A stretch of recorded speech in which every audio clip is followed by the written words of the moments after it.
Hello, this is Matt with Dimensional Nomad Games, and today I'm talking about the essentials of Commander. Now, for those of you unaware, Commander is a format of the game Magic the Gathering. The biggest difference between what you would consider the standard formats of Magic the Gathering and the format Commander is in the deck construction. So we're going to talk really quick about the basics of the deck construction, then we'll go into a little bit more detail for each part. So the first part about Commander is that the deck is exactly 100 cards. So when you are designing your deck, you pick what you call your commander. Now your commander has to be a legendary creature, and your commander determines the color identity of the deck. Now the color identity is what colors of spells and creatures and things you're allowed to put in the deck. For instance, if your commander has a casting cost of 2, a red, and a green, the color identity of the deck would be red and or green. Now this also includes any abilities the creature might have. For instance, if the creature has a white ability, which requires a white mana, and then anything else on the card, then your deck would be red, green, and white. So that's something to keep in mind when you're building your deck. The other big thing is that you can only have one copy of any spell in the deck, or in this case, one copy of any card, with the exception of basic lands. Now, the basic lands being forest, mountain, swamp, island, plains, and the newer one, wastes. Now, you can have any number of those in your deck, but you can only have one copy of any card that is not considered a basic land.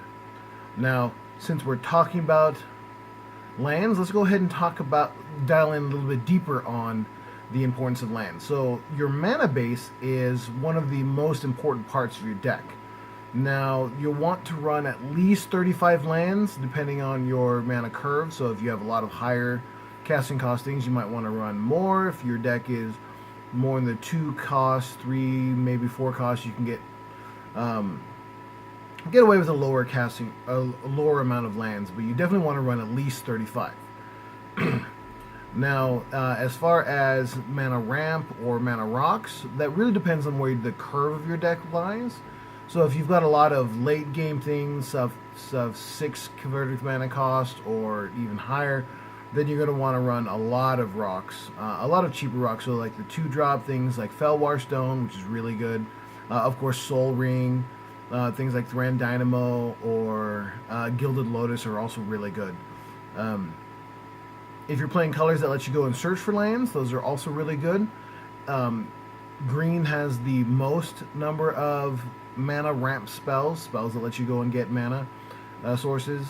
But there's also a lot of other colors that'll let you get them, such as white has things like Land Tax, Tithe, and Knight of Eos.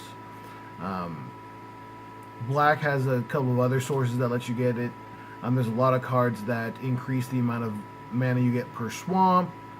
Things like Cabal Coffers, which for 2 and a tap lets you get black for each swamp you control.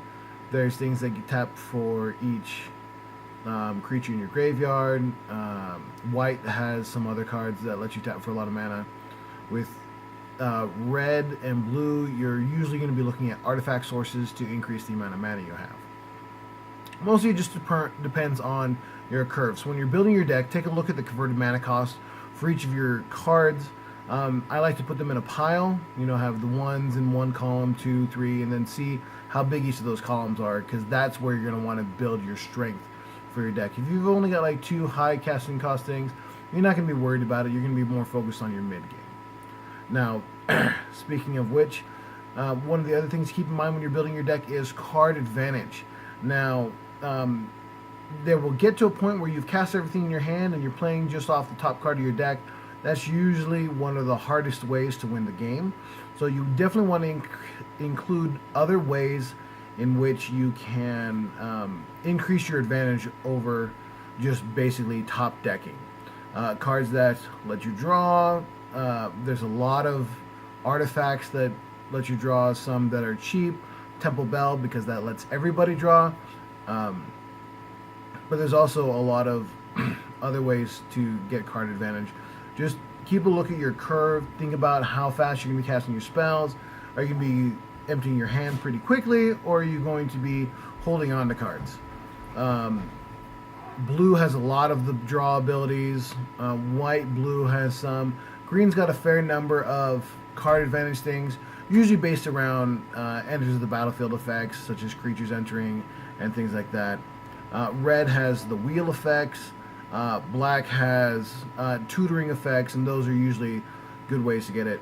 Another way of maintaining card advantage is to think of what things that negatively affect your opponents while benefiting your board. Things like Living Death, which kills all creatures and then that are in play, and then returns the ones in the graveyard already back to play, or open the vaults. Really just depends on your build, so something to keep in mind.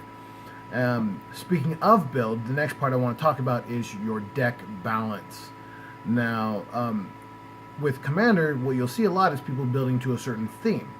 Now, I love theme. Most of my decks are themed. I'll put in the description a link to my tapped out page, where you can look at the 36 decks that I've got listed on there. I'm always building more. But anyway, what you have to consider is how much of your deck is themed versus how much is playability. For instance, I had built a vehicle deck, and it was terrible because I went heavy theme, focused on a lot of the vehicles, but it didn't really have a lot of sustainability. I had to tweak it a lot in order to give it the ability to be somewhat competitive outside of just completely friendly. Because even friendly, if your deck's not very competitive, you're just gonna get erased, and that's never fun. So look at your deck, and then look at the people you play with. Think about the power levels that they're playing with. Think about what kind of decks they play. Do they play a lot of small creatures? Do they play a bunch of big threats that you have to immediately take care of? Keep in mind what's called the meta of your play groups. That was my wife's dog running around the house. Alright, now those are the essential things, so something to keep in mind. Always keep in mind your the color identity of your deck. You don't want to get stuck with cards that you shouldn't have had in the deck in the first place. Keep an eye on your mana base, your mana curve. Always keep in mind card advantage. You don't want to be left with an empty hand. Keep in mind your deck balance, playability versus the theme. Now, when you're building decks, there's a lot of resources on there. First, other Magic players. I'm going to go ahead and pull up my list of web pages that are really good. First, go to Facebook. You know, look at the various groups in your area. There's a bunch of really good Facebook groups. Basically, just search local and look for Commander groups. You'll find a lot of those. Another thing to look for, especially if you're newer and you aren't familiar with a lot of cards, Gatherer. So gatherer.wizards.com. That is Wizards of the Coast's searchable database for all of the Magic cards. Yes, there's like 15,000 plus Magic cards, but you can look by color, card type. You know, if you want to build an enchantment deck, you can look at all the enchantments. You can filter it down. If you're looking for specific abilities, you can look by text on the cards. So Gatherer's a great resource. However, again, 15,000 cards. Sometimes when you pull up a Gatherer report, you get like 3,000 cards you got to sift through. So, fortunately, there's a lot of people who have done this before.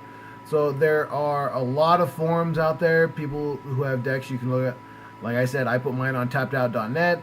Another really good resource to look at and get ideas on building your deck is called EDHREC, EDHREC.com.